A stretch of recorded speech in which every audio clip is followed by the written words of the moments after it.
Muy bien. Bueno, vamos a arrancar entonces en la clase de hoy una presentación también, como hacemos siempre, una presentación del sensor, su tecnología, su aplicación, o sea, para qué sirve dentro del sistema, en este caso, de gestión del motor, y su esquemática eléctrica y sus mediciones básicas, como venimos haciendo con todos los sensores para después tener un resumen general y cuando después unifiquemos, digamos, el funcionamiento en conjunto de todos los sensores de la gestión del motor, vamos a analizar ahí diagrama eléctrico eh, general de distintos sistemas de inyección y poder hacer también el camino de diagnóstico o proceso de diagnóstico de fallas a nivel general. Por supuesto que toda esta base también es la que sirve para la parte de diagnóstico con escáner y con osciloscopio, ¿sí? En tercer año, sobre todo, primer cuatrimestre conmigo, que es la parte de diagnóstico electrónico general. Entonces, nosotros estos módulos que estamos viendo de los sensores y de los principales elementos que conforman el circuito, sistema eléctrico y electrónico de la gestión del motor, es, digamos, la parte o el primer escalón para después poder analizar o hacer un análisis de diagnóstico en caso de fallas. ¿Por qué? Bueno, porque vamos a ver después que en el momento del diagnóstico hay síntomas muy similares, o sea, síntomas de mal funcionamiento similares que prestan a confusión, y no hay, como digo yo siempre, una receta, ¿no? Que nos va a decir, bueno, a partir de tal tipo de síntoma o tal tipo de falla, directamente hay que cambiar tal sensor o tal elemento o el problema está en tal circuito. Acá en realidad entender el principio de funcionamiento del sistema y cada uno de sus componentes es uno de los pilares para el proceso del diagnóstico, ¿ok? Es uno de los pilares. Si no conocemos el sistema y los componentes donde vamos a trabajar, mucho menos a la hora de que haya un problema en ese sistema, vamos a poder determinar cuál es la posible causa. Por eso, digamos, hacer hincapié y reforzar en el principio de funcionamiento general, como estamos viendo en cada uno de los elementos principales ligados a la gestión del motor, ¿no? Es decir, ¿para qué sirve? ¿Para qué le sirve a la unidad de control el proceso de su señal? ¿Cómo es su señal? ¿Cómo se mide? ¿Con cuánto se alimenta? ¿Cómo se conecta? Etcétera. Los fundamentos generales de cada elemento. En el caso del sensor CMP que vamos a trabajar hoy, conocido como dijimos también sensor de fase o sensor de árbol de leva, es uno de los sensores que se fue incorporando con la evolución de los sistemas de alimentación de combustible, porque al principio bastaba con leer o medir, como habíamos visto al principio, las RPM a través de un CKP, y que ese mismo sensor CKP pudiera medir también o verificar el punto muerto superior. Es decir, bastaba con tener la referencia del punto muerto superior en el mismo sensor que mide, que censa, mejor dicho, las RPM. Eso fue, como sabemos, todos los sistemas fueron evolucionando y se fueron perfeccionando, y una de esas evoluciones, es precisamente incorporar un sensor en el árbol de leva, o en los árboles de leva, depende del tipo de motor, para tener un sincronismo con el cigüeñal, y a partir de ahí tener mayor precisión en el ajuste y en el cálculo de los datos necesarios, ¿sí? Con los datos necesarios que requiere el módulo de motor, ¿sí? Eh, Es evidente que, por supuesto, dentro de las funciones principales se encuentra, como dice ahí, identificar el cilindro 1, es decir, la posición, como decimos siempre, el punto muerto superior o cilindro 1, ¿sí? Determinar el ciclo operativo en que se encuentra el cilindro, o sea, la posición, por eso decimos la posición del cigüeñal, es la posición del cilindro, del pistón dentro del cilindro, ¿sí? Y a partir de ahí poder empezar a efectuar los análisis y los cálculos necesarios de acuerdo a la gestión del motor, principalmente lo que es la inyección y el encendido. Al principio surge solamente, como dije, para un sincronismo con las RPM y tener mejor gestión en la inyección de combustible, determinando el momento o a quién le toca la inyección, sobre todo cuando aparecen en esa evolución que estudiamos al principio de los sistemas de inyección y la clasificación, cuando saltamos de sistemas simultáneos a sistemas de inyección ya con un sincronismo, es decir, que requieren un sincronismo, ¿no? Secuenciales y semisecuenciales, donde digamos hay un orden, y ese orden al principio, como dijimos, era determinado por el sensor CKP al marcar el PMS, y luego incorporando un CMP, además de incorporar el orden, también permite eh, gestionar este sincronismo entre los dos, hoy en día muy vital, ¿sí?, para la gestión del motor, sobre todo motores que hoy en día ya incorporan distribución variable, es decir, otros elementos o conjuntos de elementos que requieren de estas señales y de la sincronización de muchas señales en conjunto del sistema de motor, ¿sí? Entonces, identificar el cilindro donde se producen fallos de detonaciones también es importante, porque el sensor de detonación informa al módulo sobre una detonación o un fallo en el cilindro.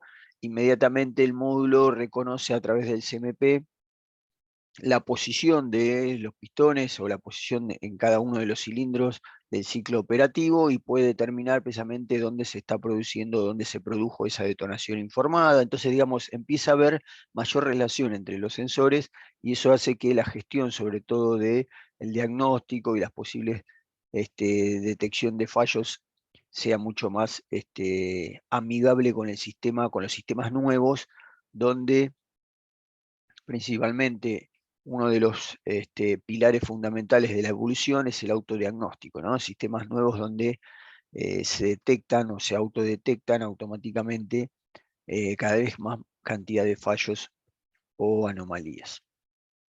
Y por supuesto, como dice ahí,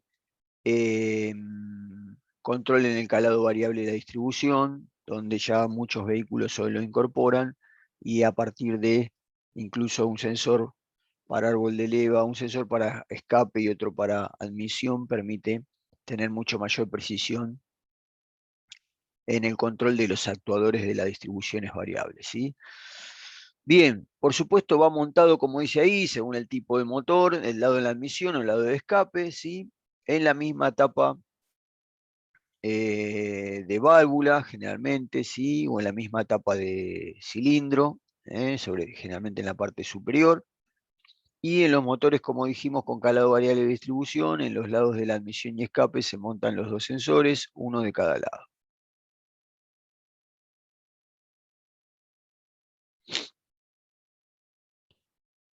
Bien, a partir de poder identificar el cilindro, se puede entonces definir a través del software el orden, tanto de la inyección como del encendido. Recuerden que cuando aparecen las inyecciones semisecuenciales y secuenciales, aparecen siendo acompañadas, estos sistemas de inyección, acompañados por los encendidos, también semisecuenciales y secuenciales. Por lo tanto, esto que vimos de integrar, que un mismo módulo empezó a controlar la inyección y el encendido, bueno, también el mismo módulo con una misma información puede gestionar ambas cosas, ¿no? Así como con el sensor de árbol de levas y el CKP le sirve para la inyección y el encendido, o la temperatura del motor, también para la riqueza de la mezcla, pero también para el avance del encendido, o la posición de la mariposa, etcétera. Es decir, empiezan a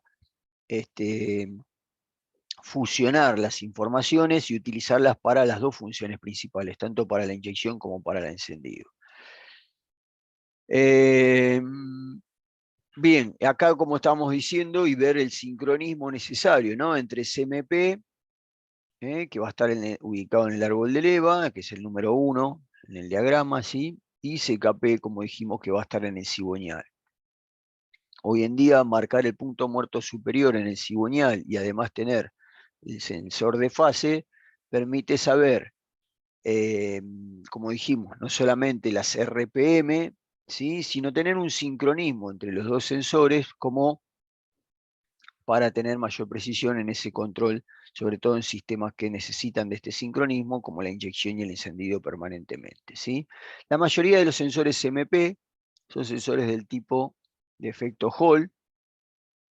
Recuerden cuando vimos sensores de efecto Hall en el captor de sistemas de encendido o en los captores de encendido efecto Hall, para lo cual ya esa información o esa señal es del tipo digitalizada, ¿no? Es decir, la que está acá abajo en el número 7, es una señal cuadrada, pulsante o pulsatoria que la forma de onda, digamos, hace que además de tener mejor respuesta en el proceso, el módulo, porque ya está digitalizada, tenga mejor también la manera de identificar las posiciones del cilindro con un reluctor o con una campana que informe principalmente, permita determinar dos estados, ¿no?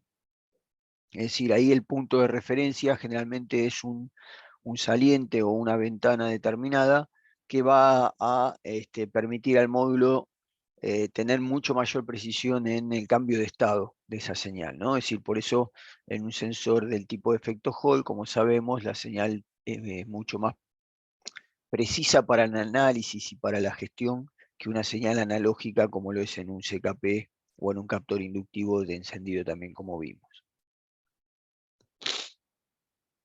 El captor está formado por un sensor encapsulado, como viene la mayoría, un encapsulado ya de plásticos reforzados que soportan las altas temperaturas ligadas a la gestión del motor, ahí donde está ubicado y demás, y por supuesto unidades selladas o blindadas, ¿no? Como venimos viendo en la mayoría de los sensores, no son componentes que admitan reparación, sino que si hay algún fallo del sensor en sí o de su electrónica, por supuesto, requieren directamente un cambio, ¿sí? Interiormente ese sensor está compuesto por un núcleo que es un imán permanente, ¿sí? Acá no tenemos un bobinado, pero sí tenemos igualmente un imán permanente que afecta su campo magnético directamente a una electrónica, a un circuito impreso que está generalmente en la parte superior, en la parte que va a estar cercana, digamos, al reluctor, ¿sí? Y por supuesto, si es de efecto Hall, mínimo, como dijimos siempre, 3 conexiones, para los cuales va a necesitar 2 de alimentación y una de señal, ¿sí? De señal Hall, ¿sí? Por lo general, el mismo negativo de la alimentación hace de común o negativo para el cable o el terminal de señal. El principio de funcionamiento es precisamente que este imán permanente va a estar su campo magnético influyendo sobre esa electrónica, ¿sí? Permanentemente influyéndola, y ese captor Hall, a medida que pase esa pieza metálica o ese reluctor, ¿sí? Con el saliente o con la marca de referencia cercano a él, va a modificar el campo magnético que atraviesa el captor Hall, y esa modificación va a producir la aparición de la señal, la tensión Hall o la desaparición de la misma, ¿sí? Por lo general, si el sensor Hall se alimenta con 12 volt, que tenemos la posibilidad, la señal varía precisamente entre 0 y 11,5, 11,8, casi los 12 volt, y si se alimenta con 5 volt, la variación de la señal Hall, ¿sí? Oscila entre 0 y casi 5 volt, 4 y pico.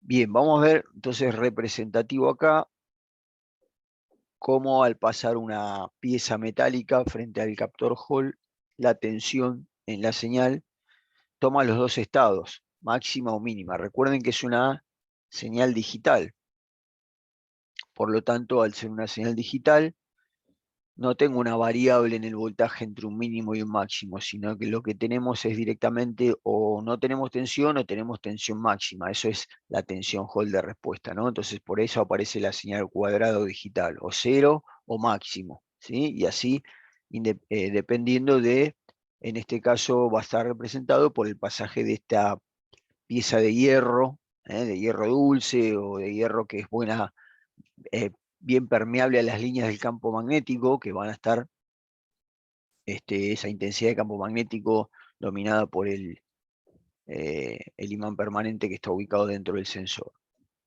Y lo voy a medir con un tester para que veamos cómo se debe de representar la señal. Vamos a conectar el tester entre negativo y positivo. De señal, ¿no? Recuerden que son 3 cables. Lo pongo en continua, recuerden que la señal es continua.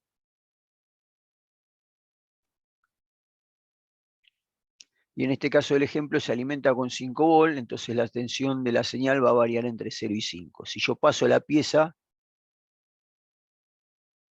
la señal varía de 0 a 5, pero no pasando por todos los valores, sino que cambia de estado directamente. 0 y 5 volt. Fíjense que el 0 es cuando la pieza está enfrentada directamente al imán, y la máxima es cuando me alejo. Por supuesto que ese aumento de la velocidad con que pasa la pieza también aumenta la velocidad con que cambia de estado, ¿no? Cuanto más rápido, ahí lo voy a pasar más rápido, cuanto más rápido cambia de estado. O sea, también la frecuencia con que cambia de estado va a depender de la velocidad de giro. En ese caso, bueno, del árbol de leva, ¿no? Por eso también le sirve al módulo como referencia para cuando tenemos una emergencia, por ejemplo, que la unidad de control se queda sin señal del CKP. En caso de quedarse sin señal del CKP, tenemos la posibilidad de tener información igual de que el motor está girando con el mismo CMP o con el mismo sensor de árbol de leva, ¿no? Entonces también, además de una señal de sincronismo, es también una señal de emergencia del sensor CKP. Es decir, si me quedo sin señal de RPM, también el módulo puede determinar que el motor está girando sabiendo que gira el árbol de leva, ¿ok? Pero que voy a cerrar acá que acaba de salir el sol y me da en la cara. Cerrar un poco la cortina ahí. Bien. ¿Hasta acá alguna pregunta, alguna consulta?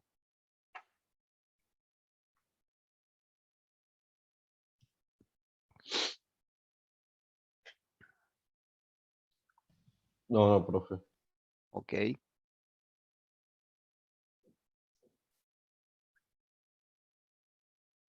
Bien, acá vamos a ver representado entonces que el giro de ese reluctor, el reluctor tiene una ventana o una apertura donde se produce el cambio de estado, y acá vamos a ver graficada esa señal en tiempo real a medida que este reluctor gira, ¿sí? Es decir, el campo magnético del imán tiene una variación brusca o digamos o notable precisamente cuando pasa por esa ventana o esa apertura de ese reluctor, y es donde se produce el cambio de estado de la señal.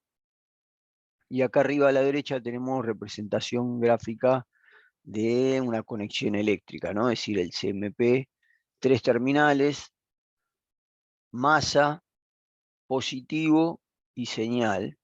El positivo, si es de 5 volt, recuerden, se lo da, es muy factible que se lo dé la misma unidad de control. Si es de 12 volt, es probable que pueda alimentarlo en la misma unidad de control, pero también que pueda alimentarlo de una conexión externa de algún relé o algún circuito externo de alimentación.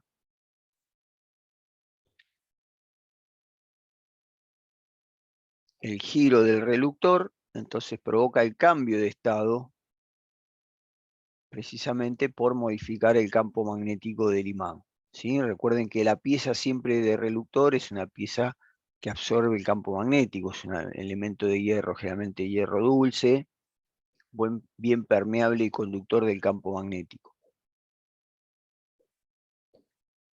¿Ok? Recuerden que cuando la pieza está cercano al sensor, es donde tenemos 0 tensión, y cuando aparece esa ventana, es decir, como es lo mismo que cuando yo alejaba la pieza esa de hierro dulce, ¿sí? Ahí aparece el 0, ¿no? El 5 volt en la ventana. Entonces, el módulo puede obtener esta señal pulsante, pero además de tener la frecuencia y la velocidad de giro, lo cual le puede estar informando que precisamente el motor está girando, esta marca de referencia siempre se va a referir entonces a la posición del cilindro 1, para que tenga la fase del ciclo completo de funcionamiento del motor. Bien, preguntas, dudas.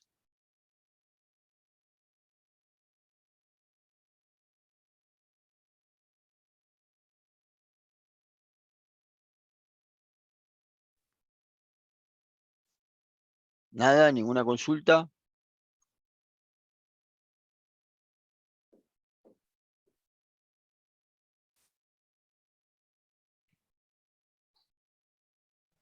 No, profe. Ok.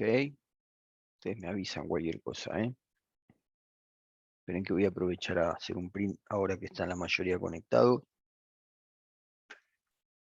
Recuerden que todos estos temas los vamos a ver como dije antes, la semana que viene hacemos un pequeño trabajo online. Van a tener un trabajo online de cierre, digamos, de resumen de todos los sensores que venimos viendo hasta el momento, su funcionamiento. O sea, hay que ir repasando todo lo que venimos viendo. Yo les voy a subir un par de apuntes de sensores como resumen también. Y más todo lo que venimos viendo en clase y lo que ustedes tomen en nota y demás, nos va a servir para cerrar el cuatrimestre. La semana que viene hacemos ese trabajo en conjunto y la otra ya estamos cerrando el cuatrimestre de esta materia anual. Bien. Voy a compartir entonces ahora para pasar a la parte de mediciones y controles en la parte del simulador. Voy a cerrar acá la presentación que tengo acá. Y voy a cerrar este. Ahí cerramos varias ventanas, así no se me hace lío acá. Bueno, voy a arrancar con... Ahí.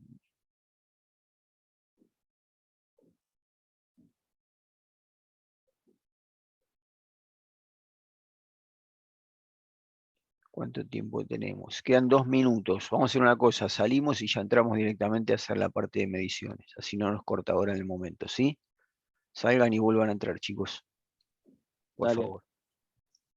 Dale, profe.